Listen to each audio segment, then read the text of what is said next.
বিশ্বের বুকে একটি স্বাধীন রাষ্ট্র যার নাম বাংলাদেশ।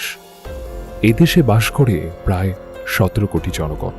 বহু রাজনৈতিক দল থাকলেও প্রধান দুটি দল বলতেই বাংলাদেশ আওয়ামী লীগ ও বাংলাদেশ জাতীয়তাবাদী দল বিএনপি সর্বাধিক পরিচিত। এদেশের সাধারণ জনগণ প্রতারিত হয়েছে এই দুই শীর্ষ দলের নেতাকর্মীদের দ্বারা। তাদের মতের বিরুদ্ধে কথা বললেই কিংবা প্রতিবাদ করলেই হতে হয়েছে গুম কিংবা খুন। দুই দলের প্রয়োজনই হয়েছে হাওয়া ভবন আর আয়নাঘরের মতো টর্চার সেল।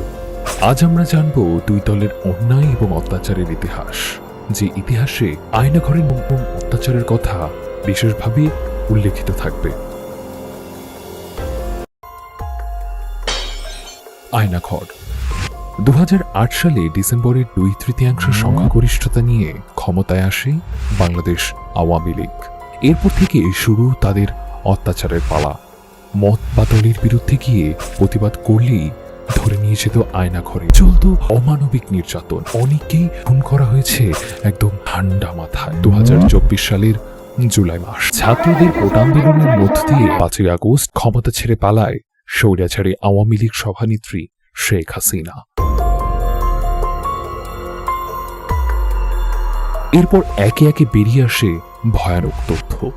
বছরের পর বছর আটকে রাখা হতো সূর্যের আলো যেখানে প্রবেশ করতে পারেনি। আয়নাঘরে প্রায় বন্দী ছিলেন দীর্ঘ 8 বছর এমনই একজন আব্দুল্লাহি আমান আজমি। আমরা শুনছিলাম তার কষ্টে অতিবাহিত দিনগুলোর কথা।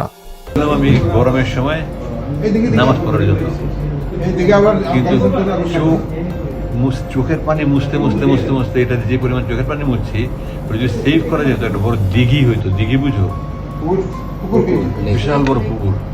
এ সকল গুম, খুন আর নির্যাতনের সাথে জড়িত থাকায় যার নাম আগে বেরিয়ে এসেছে, তিনি হলেন বাংলাদেশ সেনাবাহিনীর বরখাস্ত হওয়া সেই সেনাকর্মী জিয়াউল হাসান। গোয়েন্দা বিভাগের রিমান্ডে নেওয়ার পর একে করে সব তথ্য বেরিয়ে আসে তার বক্তব্য থেকে। তিনি আরো জানান, এসব কিছুর সিদ্ধান্ত নেওয়া হতো উপর মহল থেকে, যার সাথে জড়িত ছিল শেখ হাসিনার নিরাপত্তা বিষয়ক উপদেষ্টা ও তার ঘনিষ্ঠ আত্মীয় মেজর জেনারেল তারিক আহমেদ সিদ্দিকী। তিনি তালিকা তৈরি করতেন কখন কাকে গুম কিংবা খুন করতে হবে। বাংলাদেশের এই প্রধান দুটি দল আওয়ামী লীগ ও বিএনপি ক্ষমতায় যেই যখন থেকেছে সেই করেছে ক্ষমতার অপব্যবহার। গুম, হত্যা, অন্যায়ভাবে মামলা হামলার মতো কাজ করেছে ক্ষমতাসীন দল দুইটি। হরতাল অবরোধের নামে বাসে পেট্রোল বোমা নিক্ষেপ করে দেশের অনেক সাধারণ মানুষকে মেরেছে তারা গত 1.5 দশক ধরে।